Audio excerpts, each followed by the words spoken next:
என்னை தேடும் இறைவனே, உம்மை நாடி வருகிறேன்.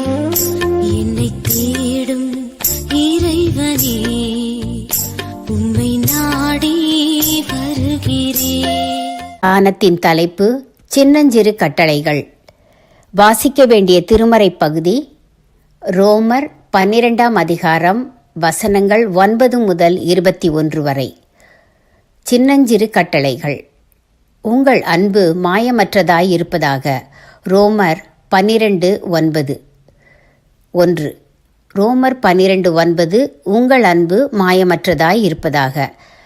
அன்பாய் இருக்க வேண்டும் என்பது தெரிந்த உண்மை. ஆனால் சிலரிடம் உள்ளான மனதோடு அன்பு கூறுவோம், சிலரிடம் கடமைக்காக அன்பு கூறுவோம், சிலரிடம் மனதுக்குள் வெறுத்து கொண்டே வெளியே அன்பாய் இருப்பது போல நடந்து கொள்வோம் அல்லது நடிப்போம். அப்படியல்ல, எல்லாரிடமும் கிறிஸ்துவைப் போலவே பாவிகளிடத்திலும் கூட அன்பு கூற வேண்டும். 2. கர்த்தருக்கு ஊழியம் செய்யுங்கள். 11ஆம் வசனம். ஊழியத்துக்கென்று ஒப்பு கொடுத்தவர்கள் மட்டும்தான் ஊழியம் செய்ய வேண்டும் என்பது இல்லை. அவரவர்க்கு அளிக்கப்பட்ட வரங்களை பயன்படுத்தி இருக்கும் கால வசதிக்கு ஏற்ப சிறு சிறு ஊழியங்களை எல்லாரும் செய்யலாம். அதற்கேற்ற பலன் நிச்சயமாய் நித்தியத்தில் உண்டு. 3. ஆசீர்வதிக்க வேண்டியதே அன்றி சபியாதிருங்கள். வசனம் 14. நாம் பிறரை வாழ்த்தலாம், ஆசீர்வதிக்கலாம். நம் வாயிலிருந்து சபிக்கும் சொற்கள் வரலாகாது. நம்மை துன்பப்படுத்துகிறவர்கள் ஆனாலும் அவர்களை ஆசீர்வதிப்பதே கிறிஸ்தவம். 4. உங்களையே புத்திமான்கள் என்று எண்ணாதிருங்கள். வசனம் 16. அவ்வாறு எண்ணினால் அதுவே மனமேட்டிமை அல்லது பெருமையாகும். பெருமையுள்ளவர்களுக்கு தேவன் எதிர்த்து நிற்கிறார் என்பது நாம் நன்கு அறிந்ததே.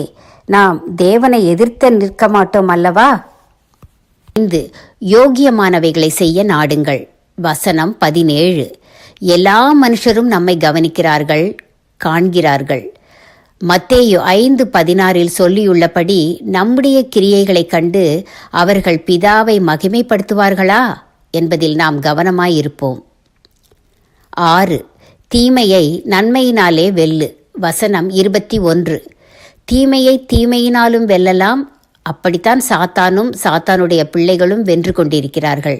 நாமோ தீமையை வெல்லும் அளவுக்கு நன்மை செய்வோம். இதை வேதம் பல இடங்களில் வற்புறுத்துகிறதே. 1 தெசலோனியர் 5:15, 1 பேதுரு 3:9. இப்படி நூற்றுக்கணக்கான முத்தான சிறு கட்டளைகள் நிருபங்களிலும் நீதிமொழிகளிலும் மற்றும் ஆங்காங்கேயும் வேதத்தில் சிதறி கிடக்கின்றன. அவ்வப்போது ஒரு சாக்லேட்டை எடுத்து சுவைப்பது போல ஒரு சிறு கட்டளையை மனதில் நினைத்து அசை போடுவோம். மனம் மகிழும். அதை பின்பற்றும் போது ஆண்டவர் ஆசீர்வதிப்பார். கற்க கசடர கற்றபின் நிற்க அதற்குத்தக. கற்க கசடர கற்றபின் நிற்க அதற்குத்தக. தீர்மானம். சிறு சிறு கட்டளைகளுக்கு கீழ்ப்படிவேன். அவற்றால் பெரிய நன்மைகளை பெற்றுக்கொள்ளுவேன்.